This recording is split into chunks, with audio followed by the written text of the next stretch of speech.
नमस्कार, मैं डॉक्टर विश्राम, assistant professor history, government PG college Bandikui.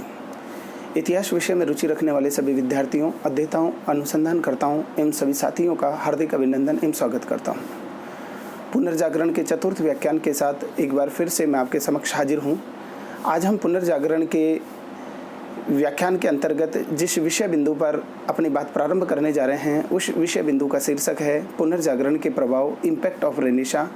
विशेषकर पश्चिमी यूरोप के संदर्भ में, या दूसरे शब्दों में मैं कहूँ तो 14वीं से 16वीं सदी के बौद्धिक चिंतन का यूरोप पर क्या प्रभाव पड़ा। इस विषय बिंदु पर अपनी व्याख्यान को प्रारंभ करने से पहले मैं अपने पूर्ववर्ती 3 व्याख्यानों का एक बार फिर से संक्षिप्त परिचय देना चाहूँगा कि हमने उन 3 पूर्ववर्ती व्याख्यानों में किन बिंदुओं को लेकर के व्यापक परिचर्चा की थी, किन बिंदुओं को हमने समझने का प्रयास किया था। तो पुनर्जागरण की यात्रा के व्याख्यान क्रमांक प्रथम के अंतर्गत हमने पुनर्जागरण शब्द का अर्थ, इसका आशय और यूरोप में पुनर्जागरण से पहले की सामाजिक, आर्थिक और राजनीतिक परिस्थितियां किस प्रकार की थी, इस बातों की व्यापक परिचर्चा हमने उस व्याख्यान के अंतर्गत की थी। पुनर्जागरण की व्याख्यान क्रमांक 2 के अंतर्गत हमने पुनर्जागरण का प्रादुर्भाव इटली में ही क्यों हुआ, वो ऐसे कौन सी विशेष परिस्थितियां थी या वो कौन से कारक थे जिन्होंने पुनर्जागरण की पृष्ठभूमि के लिए इटली को पूरी तरह से तैयार किया, इस बातों की हमने गहन पड़ताल करने का प्रयास किया था। पुनर्जागरण के तीसरे व्याख्यान के अंतर्गत जो नई प्रकार की चेतना थी, नया विवेक था, नई ज्ञान दृष्टि थी, उसकी अभिव्यक्ति मस्तिष्क में विकसित होने के बाद सार्वजनिक जीवन में किन विविध क्षेत्रों में प्रकट होती है। तो इसके अंतर्गत हमने देखा कि साहित्य है, चित्रकला, स्थापत्य कला और मूर्तिकला के अंतर्गत पुनर्जागरण की नई विद्या, नई दृष्टि, नई विवेक चिंतन है, उसको अलग अलग रूपों में व्यक्त किया गया। इस चौथे व्याख्यान के अंतर्गत आज हम पुनर्जागरण के प्रभाव कि पुनर्जागरण के फलस्वरूप जो मानववादी चिंतन उभर करके आया, मनुष्य के सोचने समझने के तरीके में, उसके विचार करने के तौर तरीके में जो परिवर्तन आया, उसने यूरोप के सामाजिक, आर्थिक, राजनीतिक और सांस्कृतिक जीवन को किस प्रकार से एक नई दिशा दी, या सामाजिक, आर्थिक, राजनीतिक जीवन पर उसका क्या प्रभाव पड़ा, और उसका ये प्रभाव कालांतर में न सिर्फ यूरोप में अपितु समस्त विश्व का उसने किस प्रकार से नेतृत्व किया। इसी बातों को आज के हम अपने इस व्याख्यान में गहन पड़ताल करने का प्रयास करने जा रहे हैं। तो आज का हमारा जो विषय बिंदु है, जैसा कि मैं कह रहा हूं कि आज हम पुनर्जागरण के प्रभाव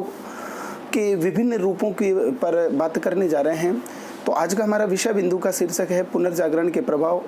इम्पैक्ट ऑफ रेनेसां, विशेषकर पश्चिमी यूरोप के संदर्भ में 14वीं से 16वीं सदी के बौद्धिक चिंतन का यूरोप पर प्रभाव। इसी के साथ हम इस पुनर्जागरण की जो नई दृष्टि थी, पुनर्जागरण की जो चिंतन की प्रणाली थी, उसने किस प्रकार से विश्व को, उसकी विश्व को क्या देन थी, या विश्व के लिए उसका क्या महत्व था, या मानवता को के संदर्भ में हम इसको किस प्रकार समझे, इस बातों की भी आज के व्याख्यान में परिचर्चा हम करेंगे। तो हम आज के व्याख्यान की बात सबसे पहले कि पुनर्जागरण की जो नई चिंतन शैली थी, इसने पश्चिमी यूरोप के सामाजिक, आर्थिक और राजनीतिक जीवन में को किस प्रकार से एक नई दिशा दी और उस यूरोप को निर्मित किया, उस यूरोप को संवारा, उस यूरोप को गढ़ा, जिसने आगे आने वाली न केवल 4 शताब्दियों में अपितु अगर हम दूसरे शब्दों में कहें तो आज भी वर्तमान विश्व के नेतृत्व के पीछे, वर्तमान विश्व में जो भी यूरोप आज एक प्रकार से मानवतावादी दृष्टि को लेकर के समस्त विश्व का नेतृत्व कर रहा है, उसके पीछे भी कहीं ना कहीं पुनर्जागरण कालीन चिंतन, पुनर्जागरण की वो विवेक, वो दृष्टि, वो तार्किक ज्ञान की प्रणाली, वो सहिष्णुतापूर्ण चिंतन प्रणाली कहीं ना कहीं काम कर रही है।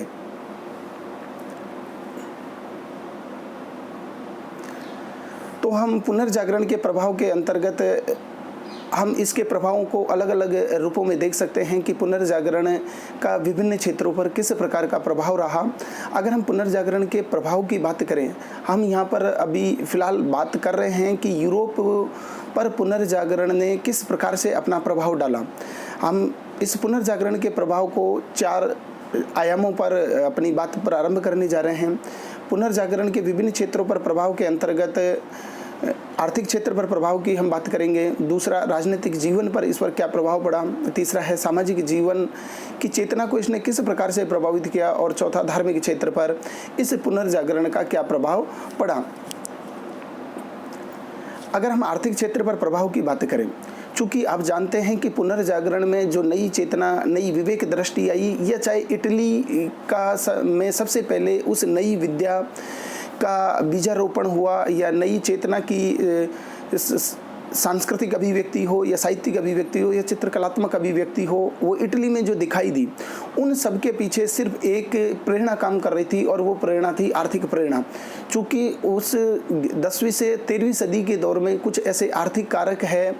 उस पश्चिमी यूरोप के समाज में, या मैं कहूँ कि विशेषकर इटली के समाज में इस प्रकार से हावी होने लग गए थे कि जिन्होंने परंपरागत जो धर्म केंद्रित विचारधारा थी, धर्म केंद्रित आर्थिक जीवन पद्धति थी, उस पर एक प्रकार के प्रश्न चिन्ह खड़े कर दिए। और वो 5वीं से 13वीं सदी की धर्म केंद्रित चिंतन प्रणाली,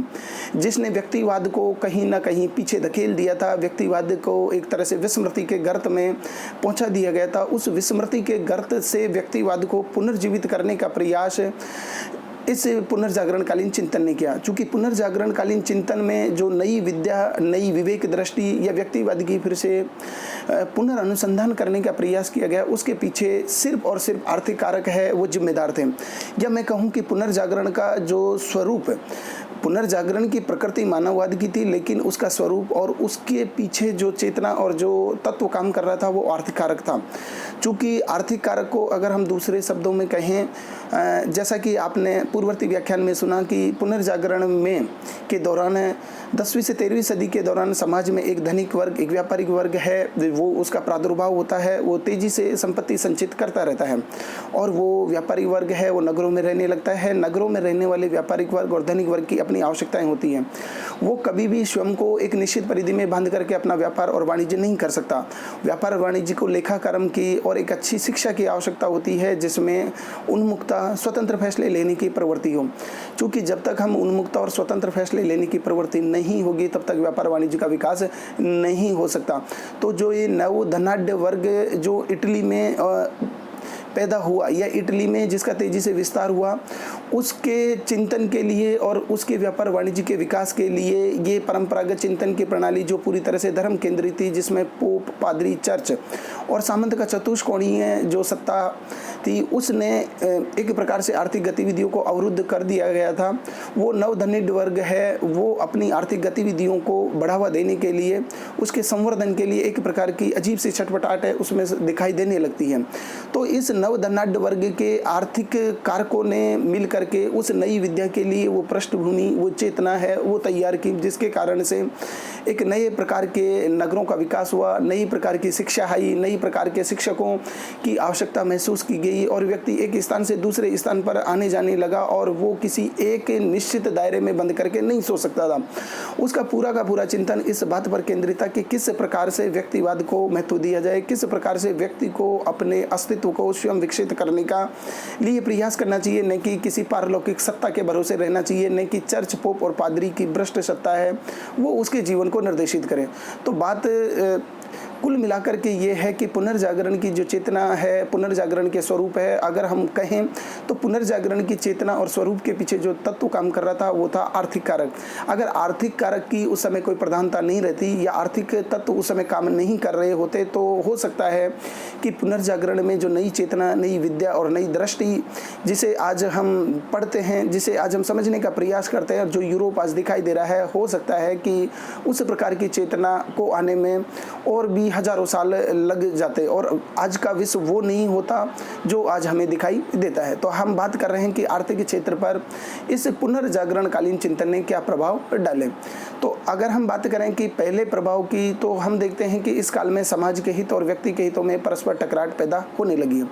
चूँकि समाज था वो परंपरागत समाज था, और वो समाज में धर्म केंद्रित समाज था, जिसमें व्यक्तिवाद है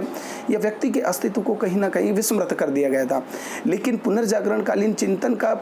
पूरा जो दृष्टिकोण था, पूरी की पूरी जो केंद्र में था, जो चिंतन के केंद्र में था, वो व्यक्तिवाद था, मानववाद था कि मनुष्य के जीवन की संभावनाओं को ज़्यादा विस्तारित करना, मनुष्य को ऊर्जा है उसको ग्रेविटी प्रदान करना, मनुष्य को अपने विकास के लिए स्वयं प्रयास करना होगा और मनुष्य स्वयं हंस सकता है। इन जैसी बातों से एक मानववादी चिंतन है वो समाज में उभर करके आया।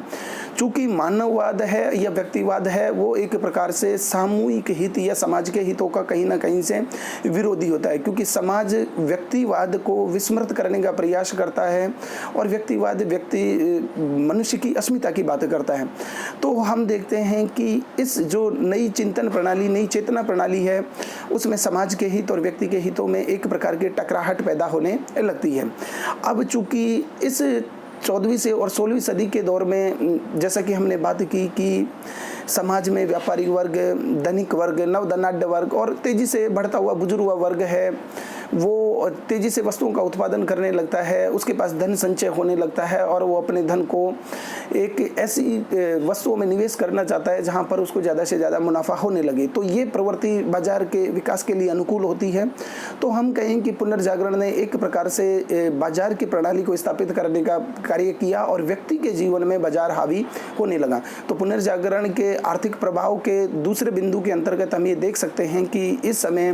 व्यक्ति के जीवन में बाजार है वो धीरे धीरे हावी होने लगा। तीसरी अगर हम बात करें आर्थिक क्षेत्र पर प्रभाव की, तो जो बात हमारे सामने उभर करके आती है वो ये है कि इस समय लोग नगरों की ओर आकर्षित होने लगे, नगर ही धन संचय के केंद्र बने। तेजी से जिन धनिक व्यापारियों के पास ज़्यादा पैसा इकट्ठा हो गया, उन्होंने व्यापारिक और वाणिज्यिक गतिविधियों को प्रोत्साहन देने के लिए, लोगों के आर्थिक मदद करने के लिए स्टॉक कंपनी और बैंकों को जन्म दिया। कुल मिलाकर हम कहें कि ये पूरी की पूरी व्यवस्था है वो पूंजीवादी व्यवस्था का सूत्रपात हुआ। पूंजीवादी व्यवस्था का तात्पर्य ये है कि जहां पर व्यक्ति अपने मुनाफे के लिए काम करता है, जहां पर व्यक्ति अपनी व्यक्तिगत संवर्धि और संवर्धन के लिए प्रयास करता है। तो पुनर्जागरण, चूंकि पूरा का पूरा, मैं बार बार इसी बात को दोहरा रहा हूं कि पुनर्जागरण का समस्त चिंतन है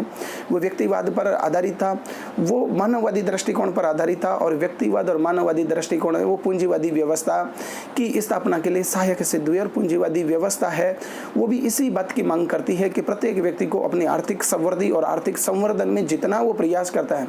जितना उसने उद्यम किया है, उतने का उसे पाने का हक होना चाहिए। कि व्यक्ति की आर्थिक चेतना को, व्यक्ति के आर्थिक प्रयासों को समाज की परिधि में बांध करके नहीं रखा जा सकता या धार्मिक दृष्टिकोण से उसके उद्यमकारी जो मस्तिष्क है उसको प्रतिरोधित नहीं किया जा सकता। चौथी अगर हम बात करें आर्थिक क्षेत्र पर प्रभाव की, चूंकि बाजार का निर्माण हो गया, पूंजीवादी व्यवस्था की एक प्रकार से शुरुआत हो गई, तो बाजार में चूंकि नवधनिक वर्ग है उसने ज़्यादा से ज़्यादा पैसा लगाया, वस्तुओं का उत्पादन होने लगा। तो इस बाजार की आवश्यकता में चूंकि उसी समाज में वो सारे सामान, वो सारा पैसा है उसको खपाया नहीं जा सकता था और उस समाज से एक सीमा के बाद में ज़्यादा मुनाफे की उम्मीद वो व्यापारिक वर्ग, वो वाणिज्य वर्ग नहीं कर सकता था। तो बाजार की आवश्यकता ने एक प्रकार से उपनिवेश को महत्व को बढ़ा दिया। उपनिवेश के महत्व का मतलब कि यूरोप से बाहर जाकर के कुछ ऐसे दूर दराज के क्षेत्रों पे या दूर दराज के महाद्वीपों में स्थित जो पिछड़े देश है उनके संसाधनों पर अधिकार कर लिया जाए, वहाँ के लोगों को उन सामानों की आपूर्ति कर दी जाए और उन सामानों की आपूर्ति भी इस प्रकार से की जाए कि उन क्षेत्रों के सामाजिक, आर्थिक और राजनीतिक जीवन पर एक प्रकार से आधिपत्य स्थापित करने की प्रवृत्ति है उसका सूत्रपात हुआ। तो हम देखते हैं कि इसके बाद की साम्राज्यवादी और उपनिवेशवादी प्रवृत्ति का विकास इसी पूंजीवादी व्यवस्था की आवश्यकताओं के लिए, इसी धन संचय को पिछड़े देशों में खपाने के लिए, इसी भी मुनाफा कमाने की प्रवृत्ति ने और इसी व्यक्तिवाद और मानववाद के साहसकारी कदमों ने साम्राज्यवादी और उपनिवेशवादी प्रवृत्ति का विकास समाज में किया। इसी के साथ चूंकि आर्थिक क्षेत्र तेजी से बढ़ने लगा, वो अपनी समृद्धि की राह पर लगातार त्वरित होने लगा, तो इस आर्थिक विषमता ने असंतोष के विभिन्न रूपों को जन्म दिया। समाज में जो पूंजीवादी वर्ग था, चूंकि पूंजीवादी वर्ग के जीवन का जो अहम लक्ष्य होता है वो धन का ज़्यादा से ज़्यादा निवेश करके मुनाफा कमाने की प्रवृत्ति होती है। समाज में जो वर्ग ज़्यादा धनी थे वो धनी होते गए, और समाज में जो वर्ग है गरीब थे वो लगातार अपने श्रम को केवल दान करके वो केवल अपने आजीविका के संसाधन जुटाने लगे। तो समाज में एक गहरी आर्थिक विषमता की खाई है वो सैन्य सैन्य बनने लग गई। और इसके साथ ही आर्थिक जीवन में वितरण हो, उत्पादन के साधन हो, व्यवसाय और उससे बड़ी जटिलताएं हैं। वो एक प्रकार का समाज है जो एक प्रकार से धर्म की के परिधि में पहले से व्याप्त था, यानी जिसे तथाकथित अंधकार में युग की हम बात करते हैं, जिसमें व्यक्ति केवल स्थानीय आवश्यकताओं के लिए उत्पादन करता था और समाज के हित में व्यक्ति के हित को समाहित कर दिया जाता था। लेकिन पुनर्जागरण कालीन चिंतन ने उस व्यक्ति को समाज से बाहर अपने स्वतंत्र अस्तित्व के रूप में देखने की बात कही। उस व्यक्ति में एक उद्यमकारी कौशल का विकास किया और उस व्यक्ति को यह प्रेरणा दी कि आपके जो उद्यमकारी कौशल है या आपका जितनी आर्थिक चेतना है, आर्थिक आप उद्यम करते हैं, उतने के मुनाफा पाने के आप हकदार हैं। तो इससे एक समाज में एक जटिलता बढ़ने लगी, क्योंकि बाजार हावी होने लगा। बाजार की अपनी आवश्यकताएं होती है, अपनी मांग होती है। दूर दराज के क्षेत्रों को एक प्रकार से खोज हुई। खोज इस बात को लेकर के हुई ताकि उन नवधनिक वर्ग का जो पैसा बाजार में लगाया गया था, जो अतिरिक्त वस्तुओं का उत्पादन हो रहा था, उस उत्पादन को और उस पैसे को उन उपनिवेशों में लगा करके मुनाफा कमाया जाए। तो हम देखते हैं कि ये समाज जो है वो लगातार जटिल से जटिलतर होता गया और आर्थिक क्षेत्र ने बहुत सारी ऐसी विषमताओं को जन्म दिया, जिसे कालांतर में विश्व ने कुछ सकारात्मक परिणाम भी विश्व को देखने पड़े और नकारात्मक परिणाम है वो भी प्रथम और द्वितीय विश्व युद्धों के सामने, दुनिया में उपनिवेशवादी देशों के, साम्राज्यवादी देशों के द्वारा शोषण के सामने, आप सभी के सामने हैं। अब हम बात करें राजनीतिक जीवन पर प्रभाव की, कि इस पुनर्जागरण कालीन चिंतन ने राजनीतिक जीवन को किस प्रकार से प्रभावित किया। यहाँ पर हम फिलहाल जो बात कर रहे हैं वो यूरोप के राजनीतिक जीवन पर प्रभाव, और कुछ अर्थों में हम इस पर विश्व पर भी क्या प्रभाव हुआ इसकी बात कर रहे हैं। तो राजनीतिक जीवन पर अगर हम प्रभाव की बात करें, चूँकि इस पुनर्जागरणकालीन चेतना से,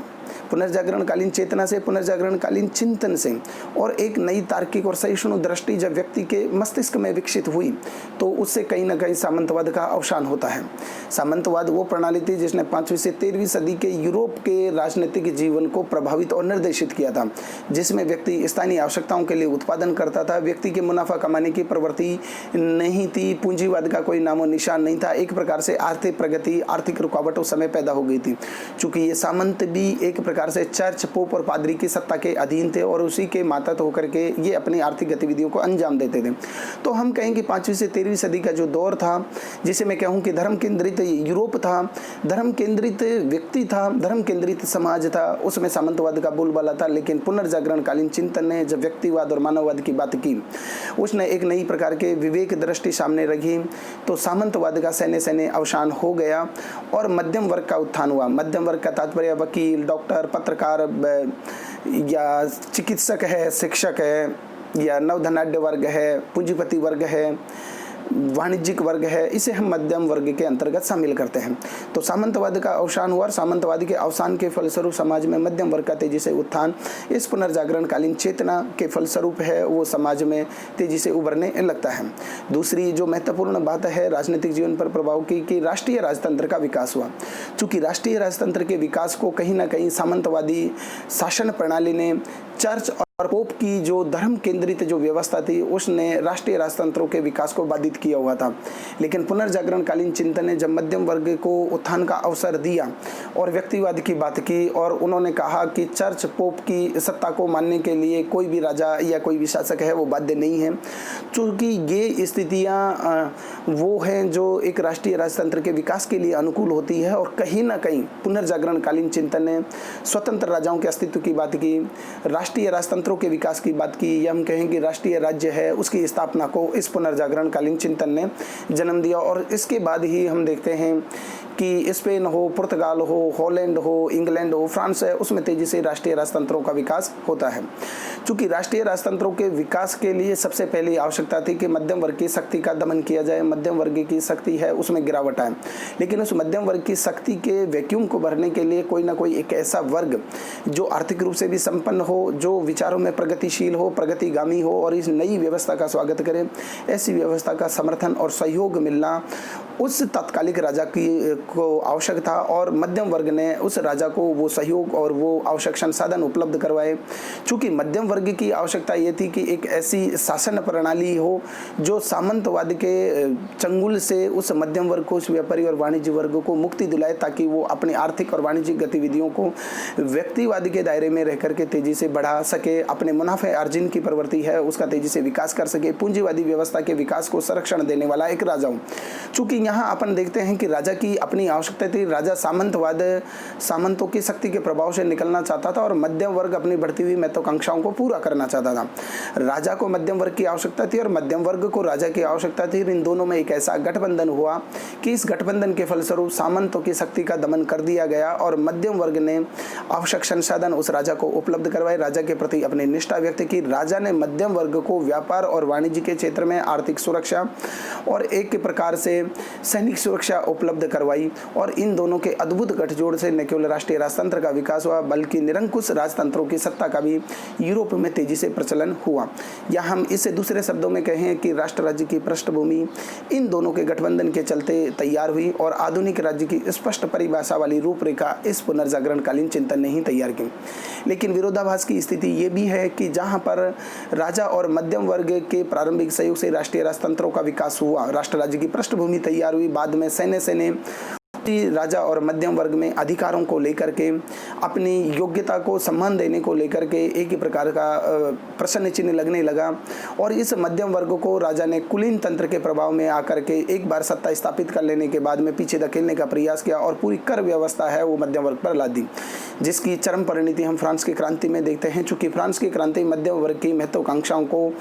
उचित स्थान न दे पाने के कारण हुई थी। वो मध्यम वर्ग था जिसने प्रारंभ में राजा को राष्ट्रीय राजतंत्र के विकास में सहयोग दिया था, सामंतवाद के चंगुल से राजा को निकलने में मदद की थी। लेकिन जब राजाओं ने इसी मध्यम वर्ग की अधिकारों की उपेक्षा की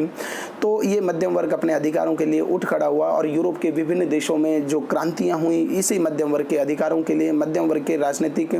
मांगों के लिए हुई। ये भी इस पुनर्जागरणकालीन चिंतन में ही इनके तत्व ढूंढे जा सकते हैं। अब हम बात करते हैं कि सामाजिक जीवन पर पुनर्जागरण का क्या प्रभाव रहा या सामाजिक जीवन को पुनर्जागरण ने किस प्रकार से प्रभावित किया। हम चीज़ों को बिल्कुल सहज और आसान तरीके से समझने का प्रयास करते हैं। चूँकि हमने देखा कि 5वीं से 13वीं सदी के यूरोप की अगर हम बात करें, विशेषकर पश्चिमी यूरोप की बात करें, तो पुनर्जागरण से पूर्व के काल में समाज में केवल सम्मान के 3 ही हकदार थे, यानी 3 ही व्यक्ति थे जिनको समाज में एक प्रकार का सम्मान हासिल था और उस व्यवस्था ने सम्मान और एक ओहदे के लिए और सभी प्रकार के अधिकारों के लिए, सभी प्रकार की सुविधाओं के लिए केवल 3 वर्गों को ही हकदार माना था और इनके अलावा सभी वर्गों को किसी भी प्रकार के कोई अधिकार नहीं थे। ये 3 वर्ग थे जिनको अधिकार मिले हुए थे, वो थे राजा, सामंत और पादरी। इस समय सामान्य व्यक्ति है, मध्यम वर्ग को अधिकारों की बात है करना बहुत एक दुष्कर कार्य था। उसकी कोई भी व्यक्ति अगर अपने अधिकारों की मांग करता है, स्थापित व्यवस्था पर प्रश्न चिन्ह लगाता तो उसे या तो मौत के घाट उतार दिया जाता या उसको इतना जलील और बहिष्कृत कर दिया जाता कि फिर से वो अपने अस्तित्व को ही ढूंढने में एक प्रकार से मशगूल हो जाता और उसकी अधिकारों की बात सुनने वाला इस समय कोई भी नहीं था। सिर्फ राजा, सामंत और पादरी थे। वो सारे विशेष अधिकारों का उपयोग किए गए हुए थे। राजनीतिक सत्ता पर भी उनकी पकड़ थी, सारी शक्ति के केंद्र में भी वो थे। वो आम जनता से टैक्स लेते थे, आम जनता के का बेतहाशा आर्थिक शोषण होता था। आम जनता को किसी भी प्रकार की व्यक्ति की आज़ादी नहीं थी, उसको किसी भी प्रकार के राजनीतिक, आर्थिक और सामाजिक वो मनोरंजन है वो नहीं कर सकते थे। उनका पूरा का पूरा जीवन इन 3 वर्गों के द्वारा एक तरह से बांध दिया गया था, बेड़ियों में जकड़ दिया गया था। लेकिन पुनर्जागरणकालीन चिंतन ने, जैसा कि आप जानते हैं, कि व्यक्तिवाद और मानववाद की बात की और इस पुनर्जागरणकालीन चिंतन में जो व्यक्तिवाद और मानववाद की बात कही, जिसमें यह कहा गया कि व्यक्ति है स्वयं अपना विकास स्वयं कर सकता है, उसके लिए किसी की दैवीय कृपा की या दैवीय अनुशंसा की आवश्यकता नहीं है। तो समाज में एक प्रकार से सामाजिक उथल पुथल है वो पैदा हो गई। समाज एक प्रकार से अंदर से हिलोरे मारने लगा। तो हम देखते हैं कि पुनर्जागरण के साथ सामाजिक मूल्य और संस्थाओं में भी मौलिक परिवर्तन होने लगे। इस कारण परंपरागत सामाजिक संतुलन बिगड़ने लगा और तनाव है वो एक चरम पर पहुंच गया। कहीं ना कहीं से इस पुनर्जागरणकालीन चिंतन ने परंपरागत समाज की उस मिथक को तोड़ दिया कि समाज में सम्मान के तीन ही हकदार है, या राजा, चर्च और पोप या सामंत पादरी के द्वारा जो भी कुछ बता दिया जाएगा उससे व्यक्ति के जीवन में मुक्ति हो सकती है। व्यक्ति ने अपनी मुक्ति का मार्ग स्वयं ढूंढा, अपने कौशल से वो अपने जीवन को और भी बेहतर बना सकता है। तो इस नई व्यवस्था में मध्यम वर्ग का तेजी से उत्थान हुआ और चर्च पे पोप और पादरी की सत्ता पर लोगों के द्वारा प्रश्न चिन्ह किए जाने लगे। सामंतवादी की शक्ति का अवसान हुआ, राष्ट्रीय राजतंत्रों का विकास हुआ, मध्यम वर्ग का तेजी से उत्थान होता है। तो एक उस प्रकार के समाज का जन्म होता है जिसमें बाजार हावी होने लगता है, जिसमें मुनाफे की प्रवृत्ति का तेजी से विकास होता है और व्यक्ति अपनी विलासितापूर्ण जीवन जीने की ओर अग्रसर होता है। तो ये समाज परंपरागत समाज से बिल्कुल भिन्न प्रकृति का समाज है वो बन गया था। और जब हम परंपरा से हट करके जब अधुनातन की हम बात करते हैं तो उस समाज को हम सहज रूप में स्वीकार नहीं करते, उसमें एक प्रकार की अशांति और क्षोभ है वो पैदा होता है और उसी प्रकार के अशांति और क्षोभ ने एक सामाजिक उथल पुथल, सामाजिक तनाव को जन्म दिया। लेकिन ये सामाजिक उथल पुथल और तनाव थोड़े समय के लिए था और आज का वर्तमान का जो आधुनिक समाज है उसी पुनर्जागरणकालीन चिंतन के गर्भ से निकलता हुआ प्रतीत होता है। हम बात करें कि धार्मिक जीवन पर पुनर्जागरण ने किस प्रकार से प्रभाव डाला। चूंकि पुनर्जागरण का धार्मिक स्वरूप इस बातों से समझा जा सकता है, चाहे दांते हो या हम पेटार्क की बात करें या इरेस्मस की बात करें, ये बहुत सारे जो चिंतक थे या इन्होंने जो अपनी सांस्कृतिक अभिव्यक्तियों के माध्यम से अपने विचारों का पक्ष पोषण किया, उन्होंने पोप, पादरी और चर्च की भ्रष्ट सत्ता पर प्रश्न चिन्ह किए और उन्होंने कहा कि व्यक्ति के जीवन में एक सीमा से ज़्यादा इस पोप, पादरी और चर्च की भ्रष्ट सत्ता है उसको हस्तक्षेप नहीं करना चाहिए। राजा है, राष्ट्रीय राजनीति में इनको भाग नहीं लेना चाहिए, इनको सिर्फ धार्मिक कार्यों तक सीमित रहना चाहिए और धर्म है वो व्यक्ति का व्यक्तिगत मसला होना चाहिए, न कि आपके बताए गए कर्मों के अनुसार व्यक्ति के जीवन की दिशा होनी चाहिए कि व्यक्ति को कौन सा आर्थिक कर्म करना चाहिए, किस प्रकार की शिक्षा लेनी चाहिए, ये कार्य धर्म का नहीं होना चाहिए। तो धर्म के स्वरूप पर इस प्रकार के प्रश्न चिन्ह लगाए गए। लेकिन पुनर्जागरण के जो धार्मिक स्वरूप है, धार्मिक जीवन पर प्रभाव है, वो व्यापक रूप में 16वीं सदी में मार्टिन लूथर के नेतृत्व में जो धर्म सुधार आंदोलन हुआ उसमें प्रकट होता है। तो हम पुनर्जागरण के धार्मिक स्वरूप को धर्म सुधार आंदोलन के अपने एक अलग व्याख्यान के अंतर्गत समझने का प्रयास करेंगे। उस धर्म सुधार आंदोलन के अंतर्गत रोमन कैथोलिक चर्च में जो भ्रष्टाचार, अनैतिकता, दुराचार व्याप्त हो गया था, उसी भ्रष्टाचार, अनैतिकता और दुराचार की व्यवस्था पर प्रश्न चिन्ह खड़े किए गए और मार्टिन लूथर ने अपने एक कुछ सिद्धांत दिए, अपने कुछ तार्किक पुस्तकें उसके बारे में लिखी और उन्होंने कहा कि व्यक्ति है वो अपनी व्यक्तिगत आस्था और विश्वास के द्वारा अपने जीवन में मुक्ति पा सकता है। इसके लिए उसको कहीं भी पोप की या चर्च के द्वारा बताए गए नियमों और मान्यताओं का पालन करने की आवश्यकता नहीं है। लेकिन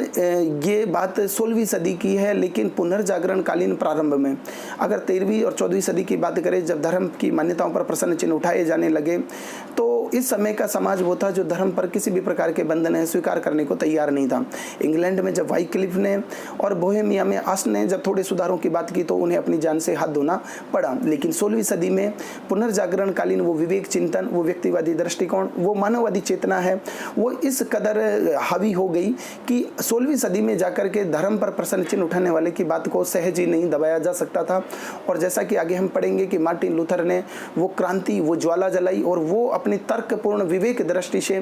लोगों के सामने एक विकल्प प्रस्तुत किया कि रोमन कैथोलिक चर्च में जो भ्रष्टाचार व्याप्त हो गया है वो बाइबल और ईसा मसीह की शिक्षाओं से मेल नहीं खाता। हमें इस भ्रष्ट सत्ता को मानने का या इस भ्रष्ट सत्ता को टैक्सेशन करने का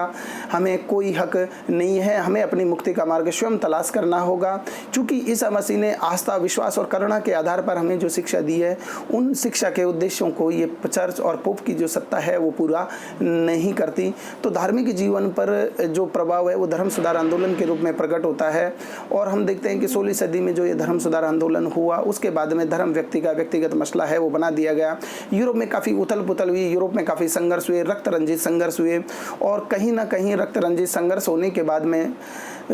एक ऐसा यूरोप निखर के निकला कि आज उस यूरोप की धर्मनिरपेक्षता की दुहाई है पूरे विश्व में दी जाती है। अब हम बात करें, हमने पुनर्जागरण के आर्थिक प्रभाव की बात की, हमने पुनर्जागरण के सामाजिक प्रभाव की बात की, राजनीतिक प्रभाव की बात की और धार्मिक प्रभाव की बात की। अब हम पुनर्जागरण की इस समस्त व्याख्यानमाला को हमने व्यापक रूप से परिचर्चा की। अब अगर हम बात करें कि विश्व मानवता और यूरोप को पुनर्जागरण की देन क्या है या उसका विश्व के संदर्भ में क्या महत्व है, यानी contribution oblique importance of global human being as well as Europe, तो हम किन शब्दों में ये बातें कहें कि पुनर्जागरण की विश्व को ये देन है या विश्व मानवता और यूरोप को पुनर्जागरण की ये उपलब्धि हैं जिसके आधार पर हम पुनर्जागरण को याद रख सकते हैं। ये पुनर्जागरण ने एक वर्तमान का समाज का जो आकार है, जो आकृति जो तैयार की, उसके पीछे उसकी कौन कौन सी देन है या उसको किस प्रकार से उसके महत्व को हम याद रख सकते हैं, उन्हीं बातों को हम विस्तार से समझने का प्रयास करते हैं। अगर हम पुनर्जागरण के महत्व की बात करें तो पुनर्जागरण को महत्व के संदर्भ में कुछ बिंदु हैं, उनके अंतर्गत अपनी बात कही जा सकती है। तो पुनर्जागरण के महत्व की अगर मैं शुरुआत करूं तो पुनर्जागरण की विश्व को क्या देन थी। पुनर्जागरण एक सर्वथा नवीन प्रवृत्ति नहीं थी या सर्वथा मौलिक विचारों का संकलन नहीं था, अपितु यूनानी और रोमन की जो उत्कृष्ट चिंतन प्रणाली है उससे भी कहीं ना कहीं प्रेरणा ली गई और तात्कालिक समय और आवश्यकता जो 14वीं से 16वीं सदी के जो समय की और परिस्थितियों की मांग थी उसके अनुसार कुछ नए तत्वों का भी समावेश किया गया। तो हम कह सकते हैं कि पुरानी व्यवस्था और नई व्यवस्था के उत्कृष्ट विचारों का जो कि मनुष्य को प्रगति के पथ पर ले जाए, जो व्यक्तिवाद को आगे बढ़ाए, जो मानववादी मूल्यों की बात करें, जो समाज में एक बदलाव की बात करें, व्यक्ति को धर्म केंद्रित परिधि से व्यक्ति केंद्रित एक समाज की ओर ले जाए, इस तरह की चिंतन प्रणाली है उसका विकास किया गया। उसके पीछे सबसे बड़ी जो देन है वो पुनर्जागरण की मानी जाती है। तो हम कह सकते हैं कि प्राचीन प्रेरणा पर आधारित एक ऐसी नई प्रक्रिया और एक ऐसे नए प्रयोग के दौर का शुरुआत हुआ जो सामंजस्य भी कर सका, यानी समाज के साथ एडजस्टमेंट भी कर सका, उस समाज को समझा भी सका, उस समाज को अपनी बात कह भी सका और नितांत मौलिक दिशाएं भी ढूंढ सका। नितांत मौलिक दिशाओं का मतलब अब किसी भी बात को तब तक स्वीकार नहीं किया जा सकता था जब तक कि वो प्रयोग की और तरक्की कसौटी पर करी नहीं उतरे। तो आप देखते हैं कि इस पुनर्जागरण ने उस नितांत मौलिक एक युग की शुरुआत की जिसे हम प्रबोधन काल, वैज्ञानिक काल, जिसमें कोपरनिकस, गैलीलियो,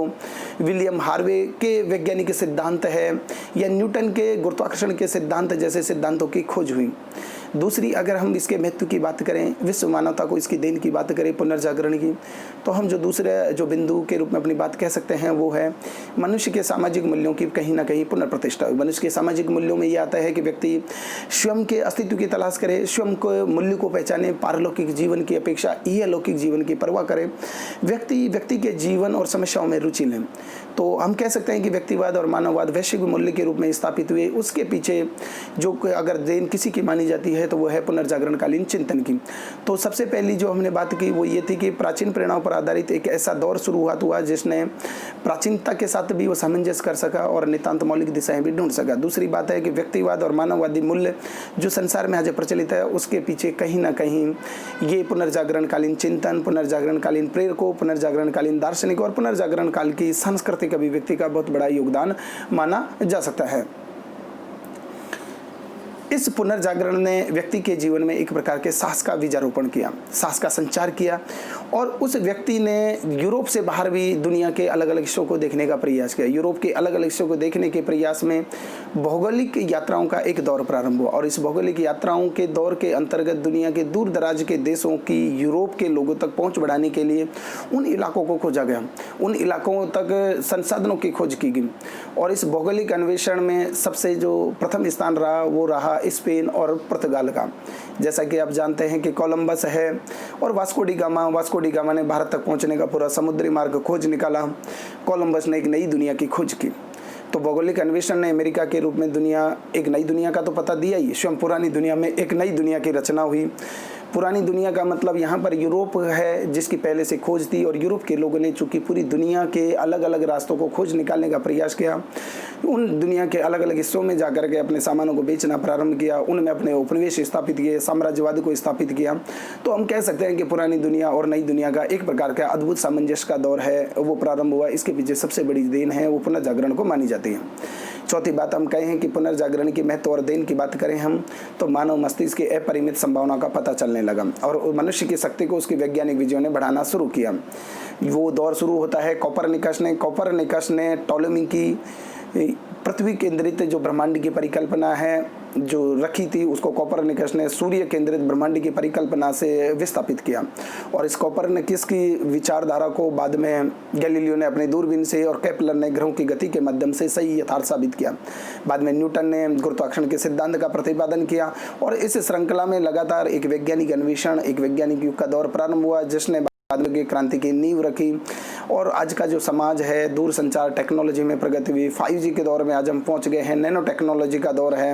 एटम बम्स के मुहाने पर पूरी दुनिया खड़ी हुई है। मनुष्य स्पेस टेक्नोलॉजी में इतना आगे बढ़ गया है कि आज हम चांद पर भी घर बनाने की, बस्ती बनाने की सोच रहे हैं। तो ये मनुष्य के मस्तिष्क की अपरिमित संभावनाएं ही थी जिसको पुनर्जागरण ने उजागर किया। चूंकि पुनर्जागरण ने धर्म केंद्रित परिधि से व्यक्ति केंद्रित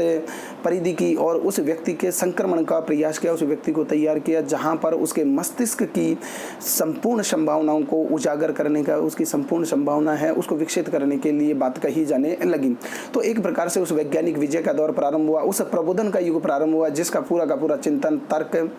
सहिष्णुता और ज्ञान पर आधारित था, एक वैज्ञानिक दृष्टि पर आधारित था। किसी भी बात को सिर्फ इसलिए नहीं सत्य माने जाने लगा कि किसी परंपरा या किसी विख्यात विचारक या चिंतक या धार्मिक सत्ता के सर्वोच्च प्राधिकारी ने ऐसी बात कही है। अगर वो मत या विचार, अगर तर्क, विवेक और हमारी वैज्ञानिक दृष्टि पर खरा नहीं उतरता है तो ऐसी मान्यताओं, ऐसे संस्कारों से चिपके रहने का कोई फायदा नहीं हुआ। जब व्यक्ति इस प्रकार के चिंतन से युक्त हो जाता है और परंपरागत चिंतन से मुक्त हो जाता है तो मनुष्य का मस्तिष्क अपने आप में अपरिमित संभावनाओं का एक क्षेत्र है जिसमें हर प्रकार की समस्याओं का समाधान ढूंढा जा सकता है। हर प्रकार की मानवता को प्रगति के पथ पर आगे बढ़ाने वाली नई नई चीजें हैं वो मनुष्य के मस्तिष्क में उभर करके आती है और मनुष्य के मस्तिष्क की जो संकल्पना है उसी का आज हम साकार रूप एक नई प्रकार की वैज्ञानिक भौतिक प्रगति के रूप में पूरी दुनिया के समक्ष विद्यमान है। पुनर्जागरण कालीन महत्व के अगर हम दुनिया को देन की पांचवें बिंदु की बात करें तो पुनर्जागरण कालीन बौद्धिक चिंतन है मनुष्य में एक प्रकार का सेल्फ कॉन्फिडेंस है, जिसे मैं कहूँ आत्मविश्वास, एक ज्ञान की प्यास, एक प्रगति के प्रति आकर्षण का सूत्रपात किया और कहीं ना कहीं उस भौतिकतावाद की, उस बाजारवाद की, उस उपनिवेशवाद की, उस मुनाफावाद की, उस पूंजीवाद की व्यवस्था की शुरुआत की जिसने बाद में समाज में बहुत सारे संघर्षों को भी जन्म दिया। चूंकि जब नई व्यवस्था को अपनाया जाता है तो कुछ जीवन मूल्य है वो अतीत के गर्त में समा जाते हैं और नए जीवन मूल्यों का परंपरागत व्यवस्था के वाहक लोगों के साथ एक संघर्ष होता है। तो समाज में विभिन्न प्रकार के विचारधाराओं का प्रादुर्भाव हुआ, समाज में पूंजीवाद भी आया, साम्यवाद भी आया, समाजवाद भी आया और इस तरह की विभिन्न प्रकार की विचारधाराएं हैं वो समाज के सामने उभर करके आई। धीरे धीरे मजदूरों ने अपने अधिकारों के लिए संघर्ष किया, महिलाओं ने अपने अधिकारों के लिए संघर्ष किया, औद्योगिक क्रांति ने समाज में अमीर और गरीब के बीच की खाई की और विषमता को काफ़ी बढ़ा कर दिया। कुल मिलाकर के ये है कि मनुष्य में जहाँ ज्ञान के प्रति आकर्षण पैदा हुआ, मनुष्य में आत्मविश्वास हुआ, प्रगति के नए पथ पर संचालित होने लगा, उसी के अगर हम दूसरे पहलू को देखें तो मनुष्य को लिए बहुत सारे आगामी संघर्षों को जन्म दिया जिन संघर्षों की हम पहले कल्पना नहीं कर सकते थे।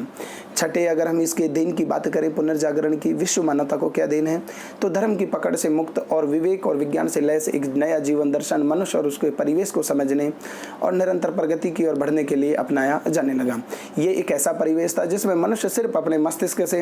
अपने वैज्ञानिक दृष्टिकोण से परिचालित होकर के काम करने लगा और उस मनुष्य ने जो जीवन दर्शन अपनाया, उस मनुष्य का जीवन दर्शन आज भी काफ़ी हद तक आज की भौतिक और मानववादी प्रगति में या वैज्ञानिक प्रगति के दौर में देखा जा सकता है। मनुष्य के चिंतन को बांध करके नहीं रखा जा सकता था। मनुष्य के चिंतन को मुक्त करने का जो प्रयास है, धर्म की परिधि से मुक्त करने का जो प्रेरणा है वो कहीं ना कहीं पुनर्जागरणकालीन चिंतन की सबसे बड़ी देन है वो मानी जाती है।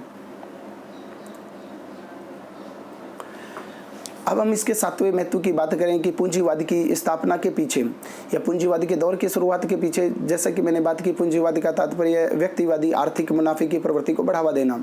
बाजार तंत्र को स्थापित करना और बाजार में समाजवाद की आवश्यकताओं के अनुसार काम नहीं किया जाता बल्कि व्यक्तिवाद के उद्यम के अनुसार, व्यक्तिवाद के आर्थिक कौशल के अनुसार उसको मुनाफा में स्थान दिया जाता है।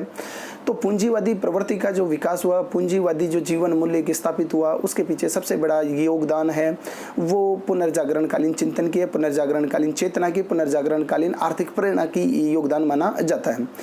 इसी पुनर्जागरण ने पूरी दुनिया में राष्ट्र राज्यों की स्थापना को बल दिया। इसी ने वैज्ञानिक युग की शुरुआत की, इसी ने उपनिवेशवाद के दौर को स्थापित किया और इसी पुनर्जागरण ने साम्राज्यवाद के दौर के लिए एक पूर्व पीठिका है वो तैयार की। तो पुनर्जागरण ने वर्तमान विश्व में 19वीं और 20वीं सदी में, या मैं कहूँ 17वीं 18वीं 19वीं 20वीं सदी के उस यूरोप के और उस विश्व के बैकग्राउंड को तैयार किया, जिसके आधार पर आगामी विश्व ने, चाहे हम कहें साम्राज्यवाद का दौर शुरुआत हो या पूंजीवाद का दौर शुरुआत हो, पूंजीवाद के प्रति उत्तर में कार्ल मार्क्स के विचारों का जन्म हो या समाजवाद की विचारधारा हो, या रूस में साम्यवादी राज्य की स्थापना हो, या प्रथम विश्व द्वितीय विश्व युद्ध के बीच में रक्तरंजित संघर्ष हो, मजदूरों के संघर्ष की बात हो, मध्यम वर्ग को राजनीतिक व्यवस्था में स्थान देने की बात को, महिला सशक्तिकरण की बात को, इन सारी बातों के जो चिंतन के पीछे है वो पुनर्जागरण की व्यवस्था, पुनर्जागरण की चेतना है, वो काम कर रही थी। तो हम सार रूप में अगर हम ये कहें कि पुनर्जागरण वास्तव में क्या था, तो हम कहें कि पुनर्जागरण की पूरी दुनिया में महत्व क्या था, तो सार रूप में यही कहा जा सकता है कि यूरोप पुनर्जागरण के बाद उन सभी क्रियाकलापों का सेंटर पॉइंट बन गया, यानी केंद्रीय बिंदु बन गया, जिनके आधार पर आने वाली 4 शताब्दियों का इतिहास बनने वाला था। यानी 16वीं 17वीं 18वीं 19वीं और 20वीं शताब्दी का जो इतिहास है, उसका जो बैकग्राउंड जो तैयार हुआ, उसकी जो आधार तैयार हुई, वो उस पुनर्जागरण कालीन दौर ने तैयार की, पुनर्जागरण की व्यक्तिवादी सोच ने तैयार किया, पुनर्जागरण काल के मानववादी चिंतन ने तैयार किया। तो ज्ञान, तर्क, विवेक, सहिष्णुता, धर्मनिरपेक्ष, पूंजीवाद, समाजवाद, उपनिवेशवाद, साम्राज्यवाद की जो चिंतन प्रणाली थी, उसके पीछे पूरा का पूरा पुनर्जागरण की चेतना, पुनर्जागरण की विवेक शक्ति है वो काम कर रही थी। तो हमने पुनर्जागरण को अगर हम एक शब्दों में कहें तो पुनर्जागरण सिर्फ व्यक्तिवाद और मानववाद की खोज थी, और इस व्यक्तिवाद और मानववाद के लिए जो जितने भी प्रक्रम दुनिया में होने चाहिए, उन प्रक्रमों की, उस व्यवस्था की एक खोजने की शुरुआत हुई। उस व्यक्ति की असीम संभावनाओं को तलाशने की बात शुरू हुई, जिसने पूरी दुनिया का एक तरह से पथ प्रदर्शन किया। और आज का वर्तमान दौर जो आज हमें दिखाई दे रहा है, आज हम भौतिक प्रगति के जिस दौर में रह रहे हैं, आज एक वैश्वीकरण का दौर आ गया है। तो और दुनिया में विभिन्न प्रकार के देश है, उन्होंने एक लंबे समय तक यूरोपीय देशों की दास्ता को झेला, सहा। उन दास्ता को झेलने और सहने के बाद में उन्होंने एक स्वतंत्रता का स्वाद चखा। तो उन देशों की जो भी आज जो व्यवस्था दिखाई देती है, या उस उन उपनिवेशवादी देशों में जो भी नकारात्मक पक्ष दिखाई देते हैं, वो कहीं ना कहीं पुनर्जागरण काल ने उनको सकारात्मक बातें भी दी तो नकारात्मक बातें भी दी। मैं एक बात और आप सबके साथ साझा करना चाहूँगा कि पुनर्जागरण की मूल चेतना और विवेक दृष्टि चूँकि व्यक्तिवाद और मानववाद थी, चूँकि तर्क पर आधारित थी, सहिष्णुता प्रति धर्मनिरपेक्ष मूल्यों पर आधारित थी, और व्यक्ति का व्यक्ति सम्मान करे इस चेतना पर आधारित थी। लेकिन हम देखेंगे कि देखते भी हैं और जैसा कि हमने पढ़ा भी है कि यूरोप के लोग जब दूसरी दुनिया के दूसरे हिस्सों में गए और उन्हें साम्राज्यवाद और उपनिवेशवाद को स्थापित किया, तो कहीं ना कहीं उन्होंने अपने स्वार्थों की खातिर उन पुनर्जागरण के मूल्यों से एक तरह से विचलन किया। उन्होंने नए क्षेत्रों में जिन लोगों के ऊपर उन्होंने अपनी शासन व्यवस्था स्थापित की थी, उनका तर्क के आधार पर,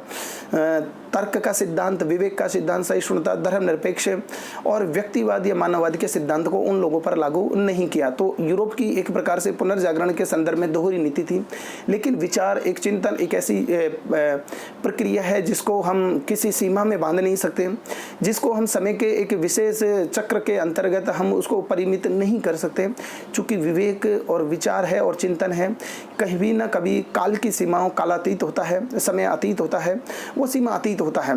और जब उपनिवेशवादी लोगों को, जब यूरोपीय लोगों की चिंतन प्रणाली का पता चला, तो उन्होंने उन्हीं उपनिवेशवादी लोगों ने यूरोप के लोगों को साम्राज्यवादी और उपनिवेशवादी चुनौती है वो पेश की, और जिसकी परिणति कहीं ना कहीं प्रथम विश्व युद्ध, द्वितीय विश्व युद्ध, यूरोप में विभिन्न प्रकार की क्रांति होती हैं। और उपनिवेशवादी यानी तीसरी दुनिया के देशों में एक इन साम्राज्यवादी देशों के खिलाफ एक स्वतंत्रता की महत्वपूर्ण लड़ाई लड़ी गई। उन लोगों ने इनसे व्यक्तिवाद का मूल्य सीखा, और व्यक्तिवाद के मूल्यों की से जब ये तीसरी दुनिया के देश परिचित हुए, जिन्हें आज हम तथाकथित पिछड़ी दुनिया के देश कहते हैं, गरीब मुल्क कहते हैं, उन लोगों ने देखा कि यूरोप के लोग उस उत्कृष्ट यूरोपीय चिंतन की जो प्रणाली है उसके हमारे संदर्भ में लागू करने में दोहरी नीति अपना रहे हैं। तो इस दोहरी नीति ने ही उन उपनिवेशवादी लोगों को या तीसरी दुनिया के देशों को वो एक दृष्टि प्रदान की, ताकि वो अपने अधिकारों के प्रति जागरूक हो सके। और उन देशों ने अपनी आज़ादी की लड़ाई लड़ी, और उन्होंने एक ऐसा जीवन दर्शन समाज के सामने पेश किया जिस जीवन दर्शन को उन्होंने एक आधुनिक विश्व के साथ है वो मेल मिलाप करने का प्रयास किया। आज हम देखते हैं कि पूरा विश्व वैश्वीकरण के दौर में है। उस वैश्वीकरण के दौर तक पहुंचने के लिए उपनिवेशवादी लोगों ने यूरोप के लोगों के साथ एक लंबा संघर्ष किया। तो कुल मिलाकर के बात यह है कि पुनर्जागरण ने जहां यूरोप को वो ग्रेविटी प्रदान की, वहीं उपनिवेशवादी देशों के लिए, दुनिया के पिछड़े देशों के लिए वो एक आर्थिक शोषण के दौर को लेकर के भी आया। लेकिन उस आर्थिक शोषण के दौर के बारे में जब उनको यूरोप वासियों के वास्तविक मंतव्य का पता चला तो उन्होंने उन यूरोप वासियों के खिलाफ अपने विरोध की आवाज़ बुलंद की, अपने अधिकारों के प्रति सचेत और जागरूक हुए, जिसके कारण से उपनिवेशवादी देशों के लोगों को या तीसरी दुनिया के देशों के लोगों को राजनीतिक आज़ादी मिली, सामाजिक आर्थिक और आज़ादी मिली। आज वो अपनी विकास की यात्रा के विभिन्न पायदानों पर अपने देश के निवासियों का लोक कल्याणकारी कार्यों में व्यस्त है। इसी के साथ पुनर्जागरण के ये 4 व्याख्यानों की एक श्रृंखला है वो समाप्त होती है। और मैं आशा करता हूं कि अगर मैं एक बार फिर से आपसे ये गुजारिश करूंगा कि अगर आप पुनर्जागरण के इन 4 व्याख्यानों को क्रम से सुनेंगे तो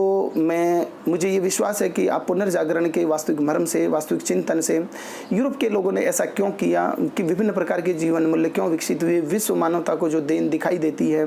या वर्तमान का जो वैश्विक जो संसार है उसको हम अच्छी प्रकार से समझ पाएंगे। बस आवश्यकता है 4 व्याख्यानों को क्रम से सुनने की।